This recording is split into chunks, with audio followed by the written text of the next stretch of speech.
সবাইকে জয়গুরু। কেমন আছেন সবাই? এখন এসেছি মাতৃ সম্মেলনে। আজকের শ্রাবণ পরিক্রমার পঞ্চম দিন। আমার উপযোজনা কেন্দ্রে পূরবী মায়ের বাড়িতে এসেছি। এখন 5টা বাজে। এসেই আমরা সব শুরু করে দেব।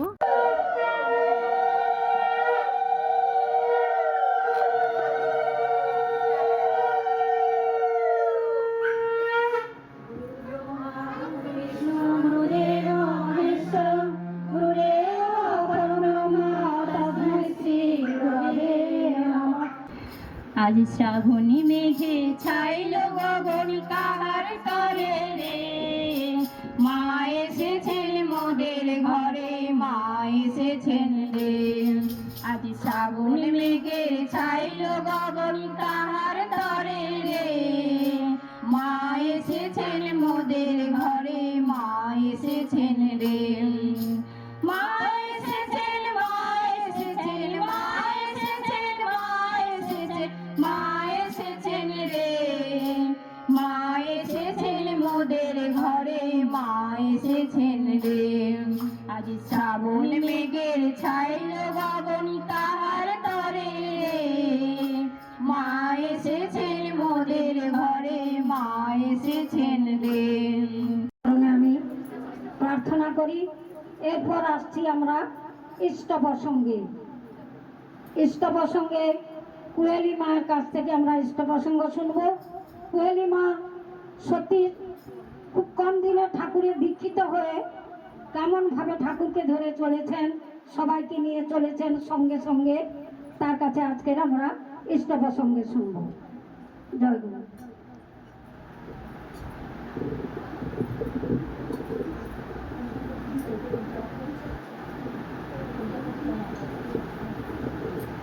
ঠাকুরের চরণে আমার শতকোটি প্রণাম।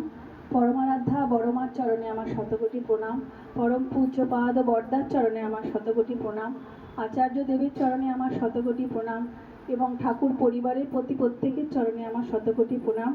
উপস্থিত সব মায়েদের আমার যথাযোগ্য স্থানে প্রণাম এবং জয়গুরু। এটা হচ্ছে শ্রাবণ মাস। আমরা প্রতি বছর অপেক্ষা করে থাকি এই শ্রাবণ মাসটা কখন আসবে, আর আমরা সবাই মিলে এই মাতৃ সম্মেলনে প্রত্যেক বাড়ি বাড়ি যাব। আমরা এই মায়েরা প্রত্যেক শ্রাবণ মাসে যে সবার বাড়ি বাড়ি যাই, খুব আনন্দ করি, খুব মজা করি, ঠাকুরকে নিয়ে বড় মাকে নিয়ে মজা করে থাকি। এরপরে আবার আসছে ভাদ্র মাস। ভাদ্র মাসকেও ঠাকুরকে নিয়ে আমরা খুব আনন্দ করব। আগে আমরা ছোটোবেলায় জানতাম ভাদ্র মাসটা মল মাস বা খারাপ মাস, ভাদ্র মাসে কুকুর বিড়াল তাড়াতে নেই, ভাদ্র মাস বাজে মাস। কিন্তু আমরা ঠাকুর ধরে যেটা জানলাম, আমাদের ঠাকুরের জন্ম মাসই ভাদ্র মাসে। ঠাকুর মাস ভাদ্র মাসটা খুবই শুভ মাস এবং ভালো মাস। তাই এবার বড় মা হচ্ছে, যেটা বলি যে শ্রাবণ মাসেই বড় মার জন্মদিন, যে বড় মাকে নিয়ে আমরা মাতৃ সম্মেলন করছি বড় মার জন্ম উপলক্ষে, জন্মদিন উপলক্ষে। বড় মা হচ্ছে ঠাকুরের লীলা সঙ্গী। ঠাকুরের বড় বৌরানীমার বউ ছিলেন বড় মা। বড় মার জন্ম হয়েছিল 1301 বঙ্গাব্দ সালে। বড় মা ঠাকুরের সাথে বিয়ে হয়। বড় মা জন্মেছিলেন বাংলাদেশের পাবনা জেলাতে। এবার বড় মার সাথে ঠাকুরের বিয়ে হয়। বড় মা যখন 12 বছর বয়স, তখন বড় মা ঠাকুরের সাথে বিবাহিত জীবনে আবদ্ধ হন। বড় মা ছোটবেলায় তার মামার বাড়িতে মানুষ হয়েছিলেন। তার দিদার সাথে, তার দিদার থেকে ছোটবেলায় ওর আধ্যাত্মিক দেখে দেখেই বড় মা সব শিখেছে। বাচ্চারা তো ছোটো থেকে দেখে দেখে সব শেখে, বড় মাও সেই দেখে দেখে শিখেছিলেন। বড় মা খুব ছোট্টবেলা থেকে যখন বউ হয়ে যায়, বড় মা তখন কিছুই পারতো না। কিন্তু যখন ঠাকুরের মা কোনো কিছু করার কথা বলতো, বড় মা সব বলতো হ্যাঁ আমি পারবো, হ্যাঁ আমি পারবো। তখন ঠাকুরের মা একটু বকাঝকা করলেও তখন বড় মা সেটা মেনে নিত, কিন্তু মাথা নিচু করে থাকতো। তখন ঠাকুরের বাবা বলতেন, আর কি বড় মার শ্বশুর যে, তিনি বলতেন যে তুমি বাচ্চা বউ, বৌমাকে তুমি বকছো কেন? না, বৌমাকে বলছি, বৌমা পারে না, তবু হ্যাঁ বলে কেন? কিন্তু বড় মার তো উদ্দেশ্য ছিল যে আমি হ্যাঁ বলছি, বড় মার শাশুড়ি কিভাবে কাজটা করবে বড় মা সেটা দেখবে ঘোমটার তলা দিয়ে। ঘোমটার তলাতে দেখে দেখে উনি সব শিখে নিত। এইভাবেই বড় মা মানে কোনো কিছুতে না বলতেন না, যে পারবো না, পারছি না, আমার ঘরে নেই, আমি কিছু জানি না।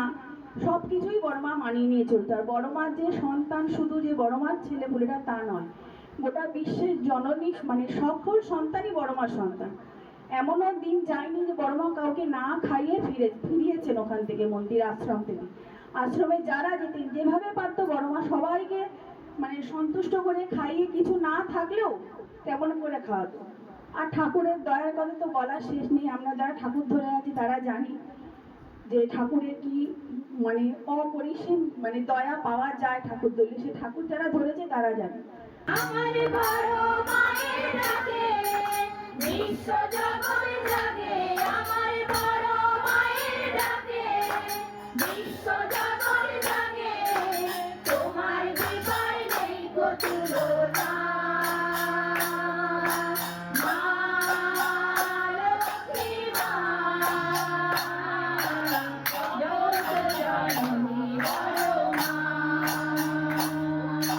লাল পেড়ে সারা বছর অঙ্গে শোভা পায় দিব্যরূপে, ওজন ছটায় বিশ্ব বিশ্বময়।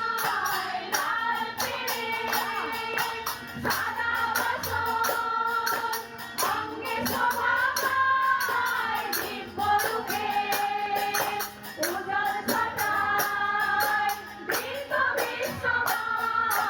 চন্দ্র সূর্য যেমন ছড়ায় জ্যোতি কিরণ, চন্দ্র সূর্য যেমন ছড়ায় জ্যোতি কিরণ, তারাও করে আরাধনা।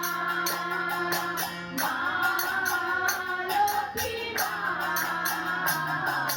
জগৎ জননী বড় মা। আমার বড় মায়ের ডাকে বিশ্ব জগৎ জাগে, আমার বড় মায়ের ডাকে বিশ্ব জগৎ জাগে, তোমার কৃপায় নেই গো তুলনা। মা লক্ষ্মী মা, জগৎ জননী বড় মা।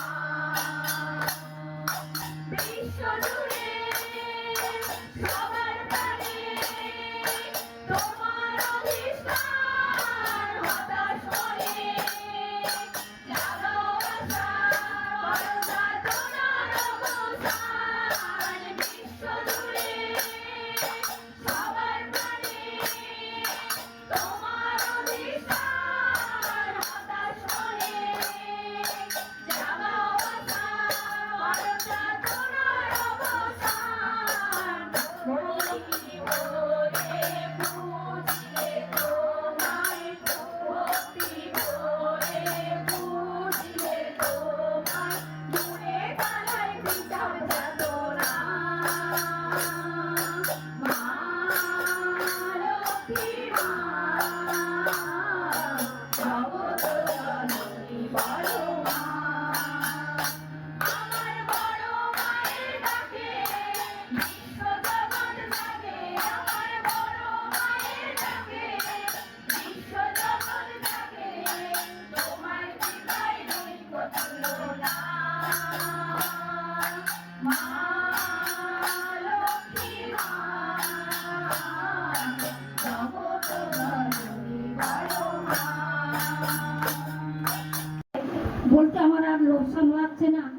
সত্যি হয়তো এখানে যত মায়েরা আছে হয়তো জানি না কার ভাগ্যে জুটেছে, কিন্তু আমার এত ভাগ্যই যে আমি বড় মাকে দেখতে পেয়েছি।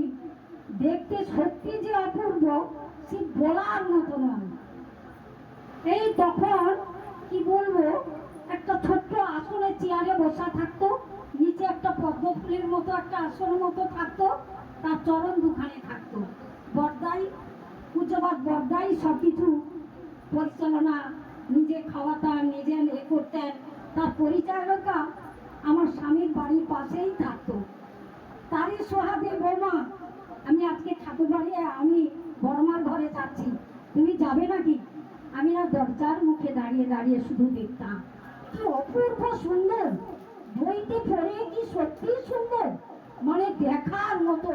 সে অপূর্ব সুন্দর, ঘূর্ণি করা কাপড় পরা, মানে পুতুল বসে আছে।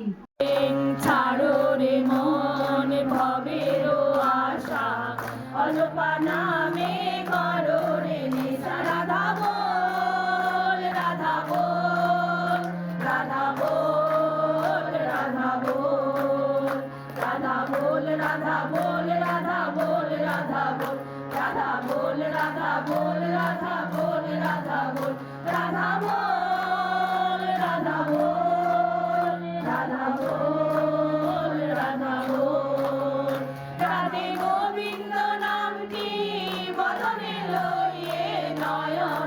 রে সদা ভাসরে জয় রাধে রাধে কৃষ্ণ কৃষ্ণ গোবিন্দ গোবিন্দ বলো রে। অনুতাপ করো, কিন্তু স্মরণ রেখো যেন পুনরায় অনুতপ্ত হতে না হয়। যখনই তোমার কুকর্মের জন্য তুমি অনুতপ্ত হবে, তখনই পরমপিতা তোমাকে ক্ষমা করবে। আর ক্ষমা হলেই বুঝতে পারবে তোমার হৃদয় পবিত্র সান্ত্বনা আছে। তাহলেই তুমি বিনীত শান্ত আনন্দিত হবে।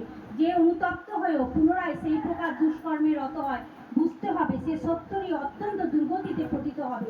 শুধু মুখে মুখে অনুতাপ অনুতাপই নয়, ও আরো অন্তরে অনুতাপ আসার অন্তরায়। প্রকৃত অনুতাপ এলে তার সমস্ত লক্ষণই অল্প বিস্তর প্রকাশ পায়। শান্তি শান্তি শান্তি।